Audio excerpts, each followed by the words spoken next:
Cerita kita hari ini, awas jin was-was mengintaimu.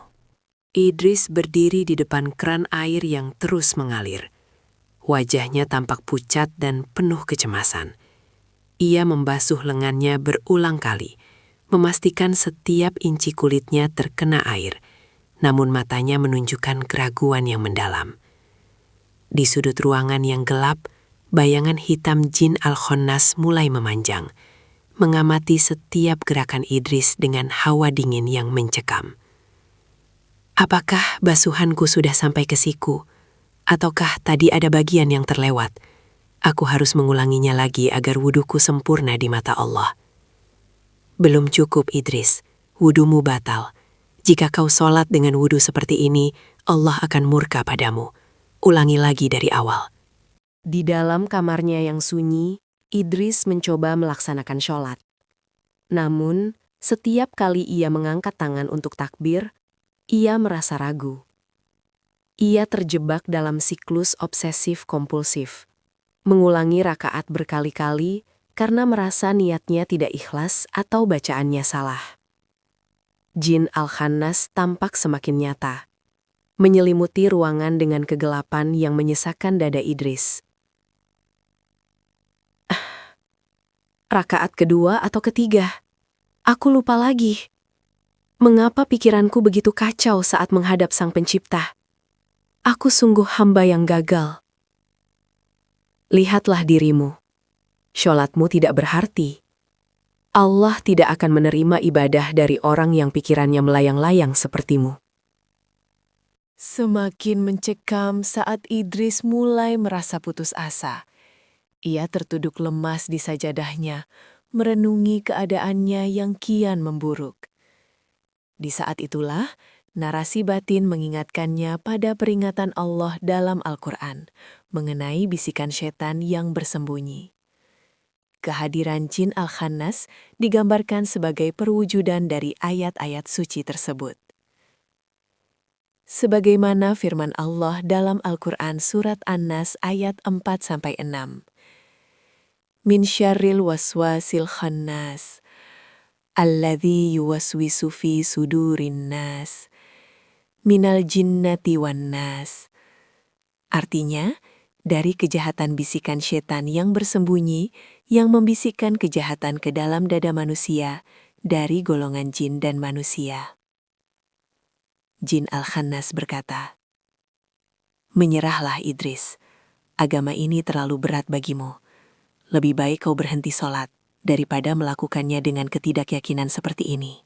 Idris akhirnya memberanikan diri menemui seorang guru bijak di sebuah masjid tua yang tenang. Guru tersebut mendengarkan keluh kesah Idris dengan penuh kesabaran. Ruangan masjid yang terang dan hangat memberikan kontras tajam terhadap kegelapan yang selama ini menyelimuti Idris.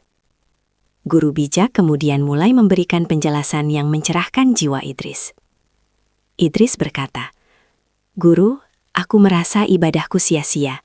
Was-was ini telah merenggut ketenanganku. Aku takut Allah membenciku karena aku tidak bisa sholat dengan sempurna." Guru bijak berkata, "Wahai anakku, ketahuilah kaidah fikih yang agung, al-yakinu la yuzalu bisyak." Artinya, keyakinan tidak bisa dihapus oleh keraguan. Jika kau sudah berwudu, maka kau suci, meski setan membisikkan keraguan padamu. Guru bijak memberikan nasihat praktis untuk melawan gangguan jin Al-Khonnas. Ia menjelaskan bahwa was-was adalah tipu daya setan untuk membuat manusia merasa agama itu sulit. Idris mendengarkan dengan seksama saat guru mengutip hadis tentang setan yang mengganggu orang sholat serta pentingnya perlindungan kepada Allah. Guru bijak berkata, dalam hadis riwayat Muslim, Rasulullah bersabda tentang setan bernama Khinzab yang mengganggu sholat. Beliau bersabda, "Fa'idha ahsastahu fata'awwaz billahi minhu." Artinya, jika engkau merasakannya, maka berlindunglah kepada Allah darinya. Guru bijak berkata, lawanlah dengan mengabaikannya. Katakanlah, "A'udzu billahi minasyaitonir rajim." Aku berlindung kepada Allah dari setan yang terkutuk. Jangan turuti perintahnya untuk mengulang ibadahmu. Idris kembali ke rumah dengan semangat baru. Saat ia mulai berwudu dan sholat, Jin Al-Khannas kembali membisikkan keraguan. Namun kali ini, Idris tidak goyah. Ia tetap melanjutkan sholatnya meskipun bisikan itu semakin kencang. Ia menggunakan keberaniannya untuk mengabaikan keraguan tersebut sebagai bentuk ketaatan kepada Allah. Idris berkata, "Aku tidak akan mengulanginya. Allah mengetahui niatku, dan aku berpegang pada keyakinanku. Pergilah kau, wahai Khonas." Narator berkata, melalui kekuatan isti'adzah dan keberanian untuk mengabaikan bisikan, Idris mulai melawan balik. Ia menyadari bahwa kesempurnaan hanyalah milik Allah semata. Cerita berakhir dengan Idris yang telah menemukan kedamaian dalam ibadahnya. Ia tidak lagi terjebak dalam labirin waswas.